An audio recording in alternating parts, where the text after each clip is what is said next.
So with that, I am pleased to welcome Dr. Linda Blade. Linda is an All-American, a coach, and the President of Athletics Alberta. Linda Blade has been fighting for fair treatment of women in sport for over 3 decades. The author of Unsporting: How Trans Activism and Science Denial Are Destroying Sport, Linda is going to speak to us about the evolution of policies that allowed males to compete in female sport and the approaches used to verify eligibility for the women's category, both historically and going forward. With that, thank you, Linda. Take it away. Well, thank you for having me. I'm really honored to be here. And I am going to talk about how colonization of women's sports happened. And I want to start with a statement that really, before I share, I'm going to share who the actors are in this story. But before I do that, I really want to say one thing, and I want to make it abundantly clear that irrespective of the players involved, it is the International Olympic Committee, the IOC, that bears the ultimate responsibility for the current state of dystopia in women's sports. So let me give you a quick background. Everything that we have been worried about here in the last few years, it can be traced back to essentially to sex verification. So the need to actually verify that female athletes are truly female. And this came about because as soon as women were allowed to be in the Olympic Games, immediately men were caught trying to compete as women. So it became very obvious that there had to be a test. So the gatekeeping started. There were various methods, and I covered this in the book that was shown there. And hi to my co-author, Barbara Kay. I think you're here. Anyway, so we went through this in the book, various methods. And the first one is kind of the universal. From 1930 to 1948, there was kind of a sort of a universal method, and I call it the detective. I just gave names to all these different methods. Essentially, this one was simple. Like if you notice a woman who kind of looks like a guy and you're worried about it, that you can do a report. And if there's a suspicion there, then the woman in question has to undergo sex verification test. It's kind of not so great because, you know, nobody wants to tell on anybody else, but that was one way. And then by 1948, they introduced a certificate. So the certificate was that women had to come to an international competition with a certificate from their country of origin saying you were a woman, a female. And then the next time between just leading up to the Mexico Olympics in 1968, so this would have been 1966 to 67, there was one year where they unfortunately had a thing where they made women parade naked before a panel of gynecologists so they could see their genitalia. And this was obviously humiliating, horrifying. And it happened only once. And of course, there was a hue and cry. But unfortunately, that particular method is the one everybody goes back to invoke when they're talking about how we should never do sex verification. It's humiliating. So keep that in mind. And then right after that, from 1968 Olympics and right up till 1996, they introduced the cheek swab, which is just taking a Q-tip, swab the inside of your cheek, get buccal cells, and look for the Barr bodies and the X chromosomes. And once that test was done, a lot of people in my era, you had that test, you got the certificate, you know, all you had to do is one test and you get the certificate telling everybody you're a female. And that seemed pretty good. And that was working quite well. But then in the in Atlanta, 1996, the IOC decided to try to improve the accuracy of the test and actually go straight to testing for the Y chromosomes SRY gene, which is the male gene. And so that required blood sampling, and it required 50 medical volunteers, and it was very complex. It required blood taking, right? So 3,387 female athletes were tested that way in Atlanta. And of course, technicians found it costly and labor intensive. And at the same time as that was happening, IOC leaders became influenced by various social grievances, like the feminists were still angry over the humiliation of the parade, and this was the era of the AIDS crisis, and people felt like there was not as much acceptance of LGBT people as there should have been. And then there was this gender ideology beginning to spread. And so by 1999, the IOC made the decision to abandon sex verification altogether. Now, in 2000, in an article published in Nature, the IOC explained why they did this. And they blamed it on technical inconvenience and social awkwardness, and gatekeeping in women's sports would just have to be stopped.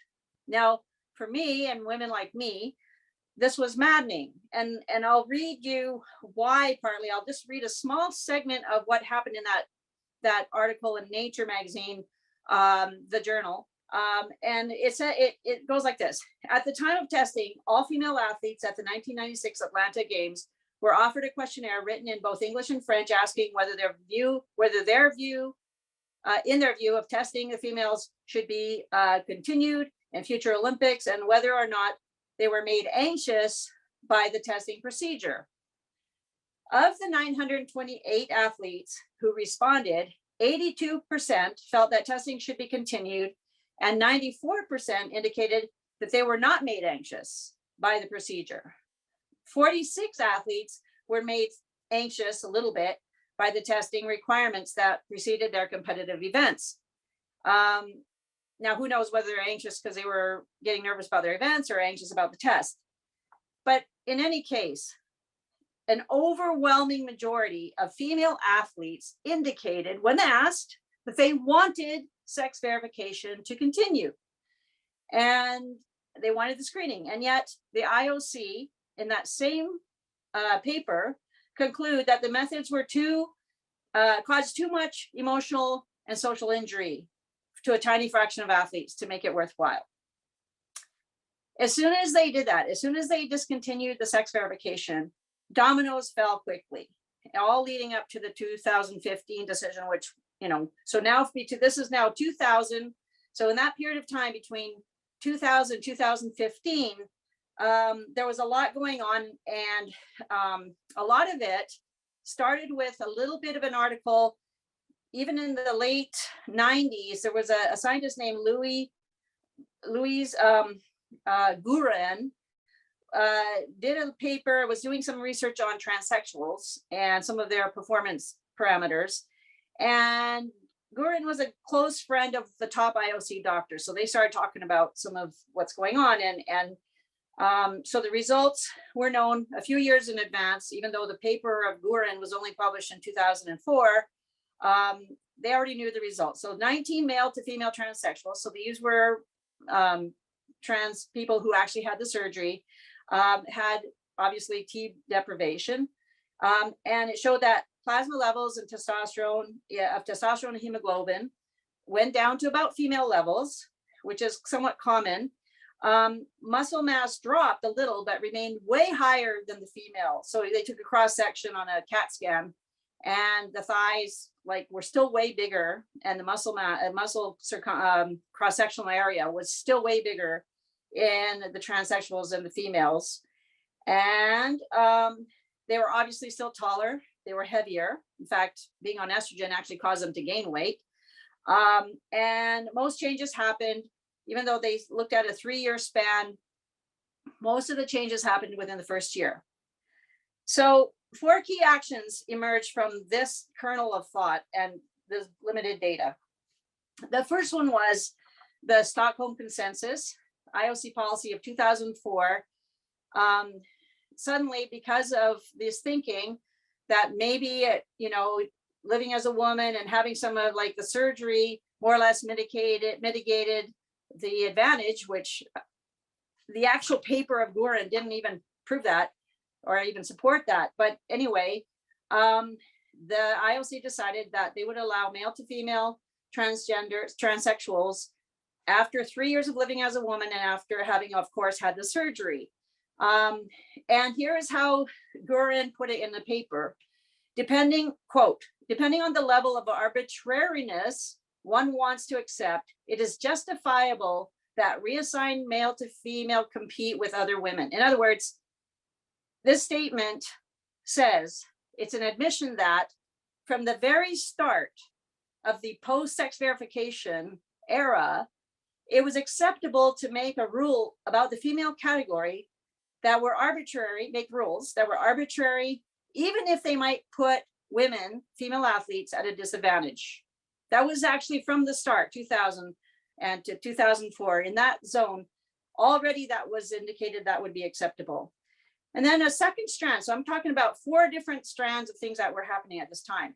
So that was the first one, the Stockholm Consensus. The second one, it's kind of surprising to me, it was an NCAA activist in 2009 to 2010, 2 lesbians, Dr. Pat Griffin and Helen Carroll, were very upset about the closeted experience they had experienced in the 80s as athletes. And so they worked with the Women's Sports Foundation to come up with a think tank document called Equal Opportunity for Transgender Student Athletes. They disputed the surgery. And after looking at Gurin's work again, they decided that 1 year should be enough, because Gurin said most of the changes that happen with suppression of testosterone, all the physical changes, most of them happen within the first year. But they interpret that to mean that 1 year was good enough to make all the changes happen that you need to make it equal, men equal to women. But that was not what that report said at all. Anyway, so then they decided randomly that it should be 10 nanomole per liter based on the Gurin paper. And yet they left the part out where male physical advantage was not substantially diminished by the T deprivation. And then those women worked really hard and promoted this so much. And in 2010, the NCAA accepted that. And that was the first time we saw that 10 nanomole per liter figure that came in. So it was partly the NCAA women that, caused that to happen. And then the third thing was Joanna Harper, which we talk about in the book. Joanna Harper was a Canadian born runner, male runner, quite a good marathon runner, had transitioned to wanting to identify as a woman somewhere in the 2005, 2006, started looking around for other male to female runners to see if you could do a study. So it took 7 years and of course, social media was new right then. So on Facebook and everything, 7 years to find people like him who were trying to present as women and run in women's races, and finally got 8 people together and did a sort of this anecdotal kind of study. It doesn't amount to an official scientific investigation because there just weren't enough subjects. And so what happened was Harper just looked at the times, self-reported times that happened before transition and the self-reported running times in marathon, half marathon after transition. And sometimes that period of time, pre-transition, post, sometimes in some of the subjects, it was only 2 years between the two. And in other subjects, it was 30 years between the two.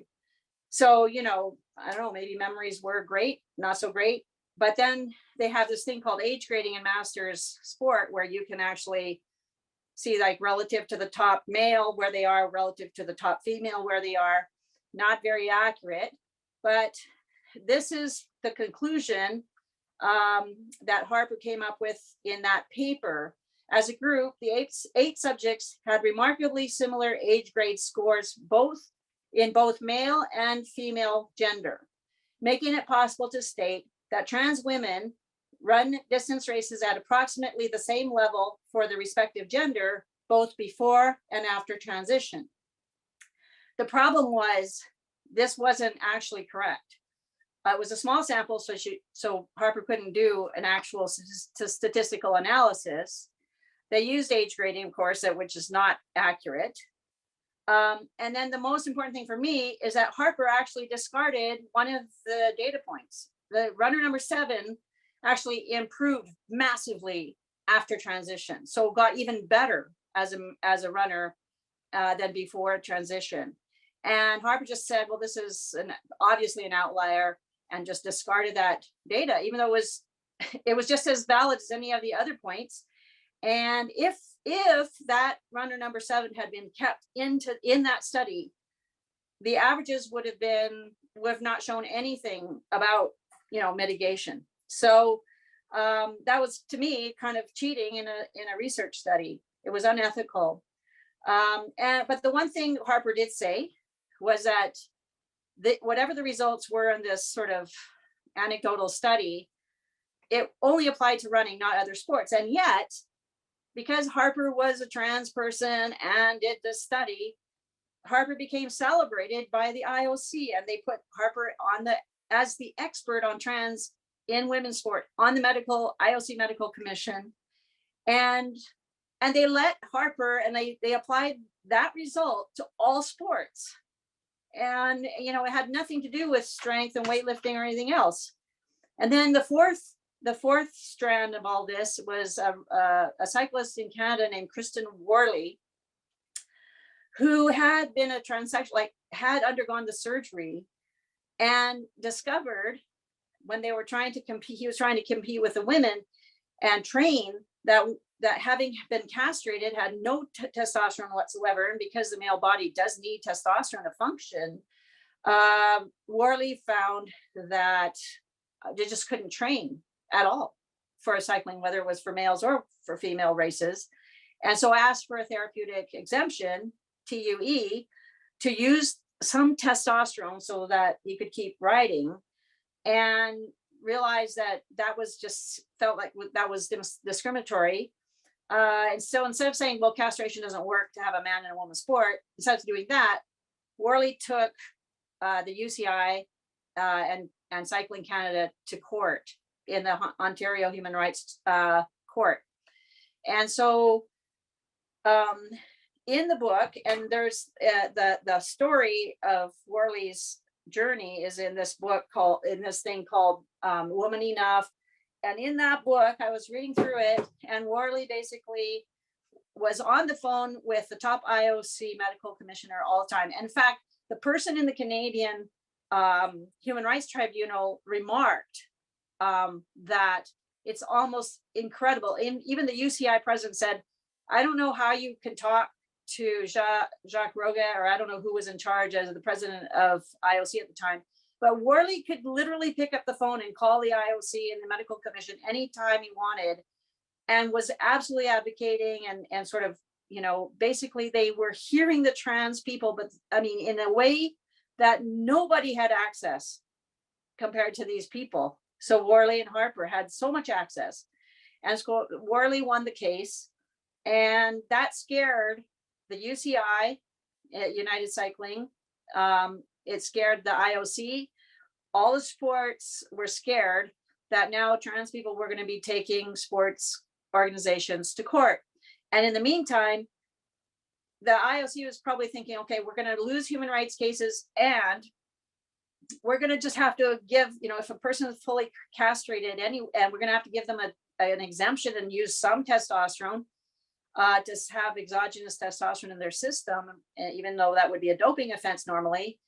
Why are we doing this at all? And so instead of saying it's a mistake to even be trying this, they basically threw open the doors. And that's when we came up with the 2015. That's where the IOC came up with the conclusion in 2015 that no surgery should be required, and 1 year of self-ID, and keeping your hormonal testosterone level to below 10 nanomoles per liter, and that would level the playing field. That was just easy solution, away we go. But we know what happened.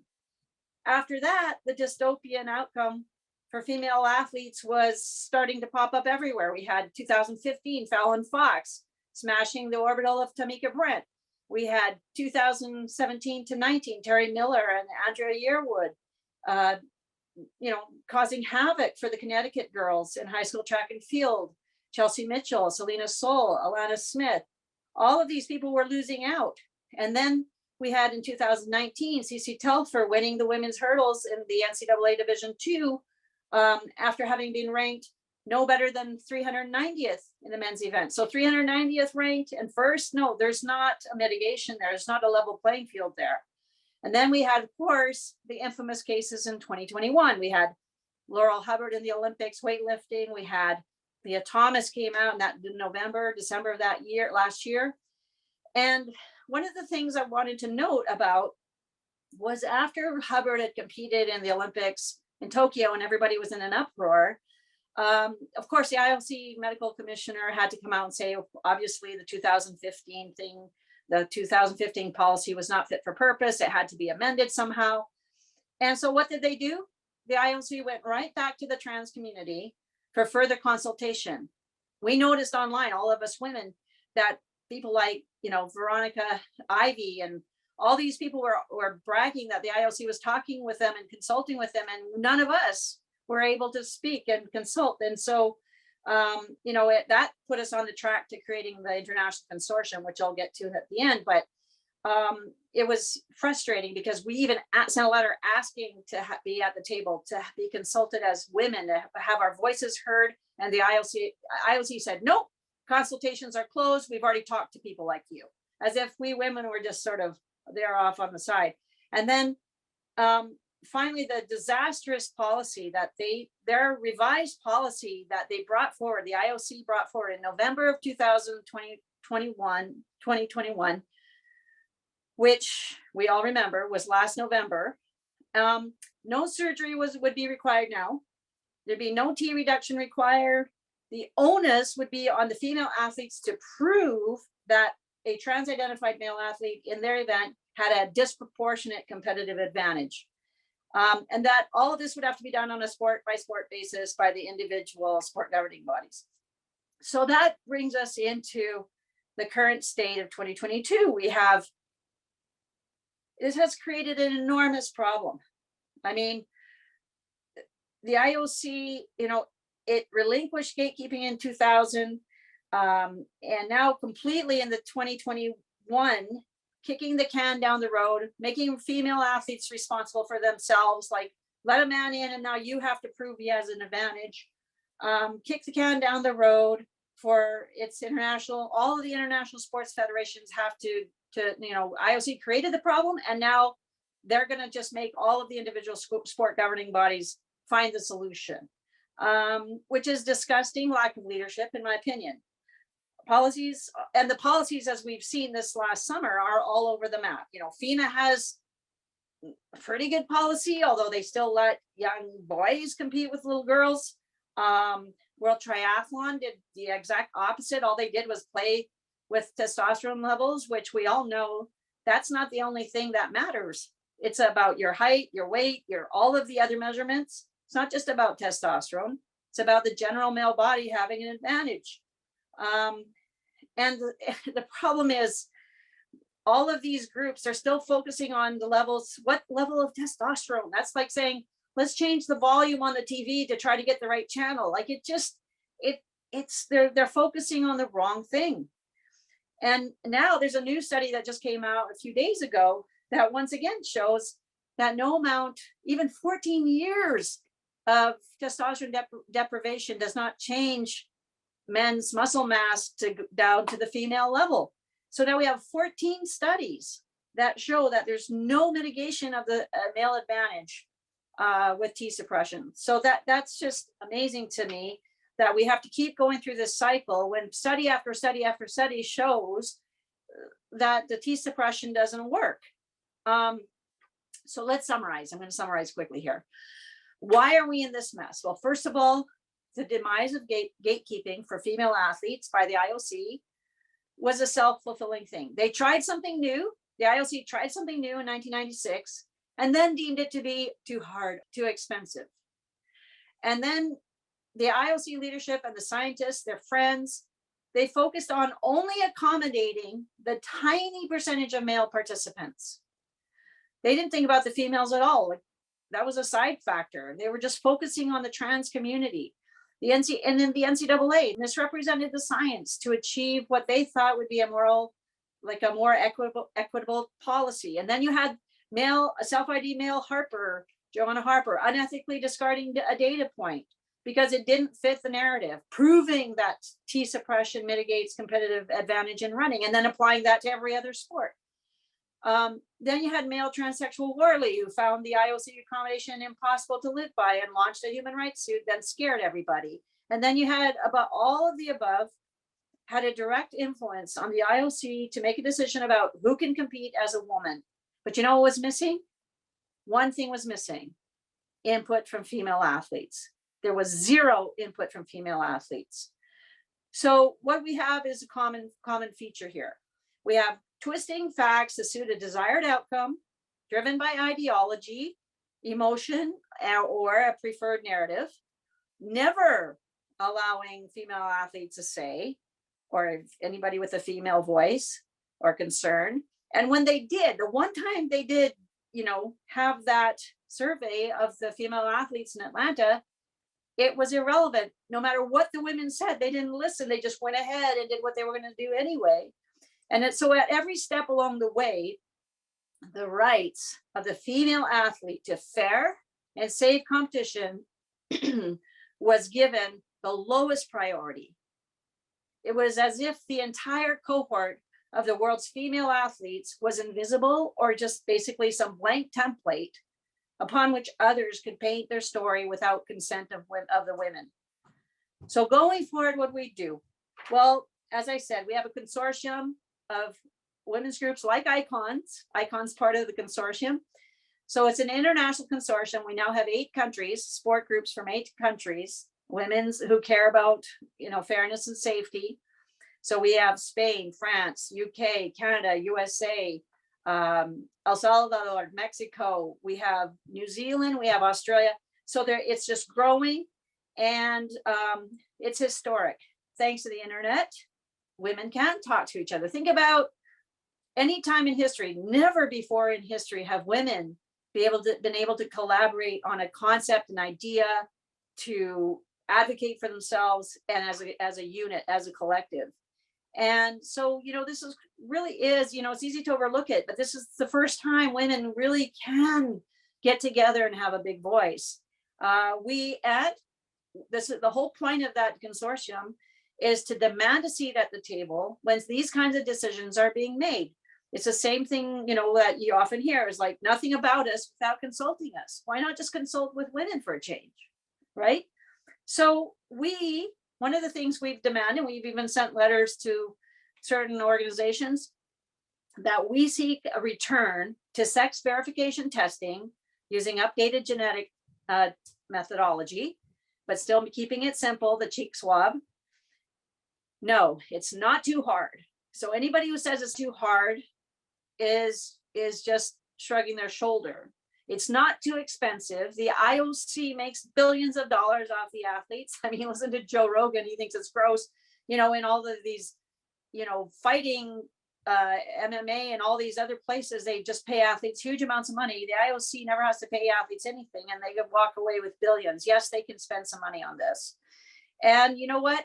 We all have to just keep pushing to make it a priority. We can do it respectfully, but we need this. And so we need to have a return to sex verification and to keep the gatekeeping in place going forward. Thank you very much.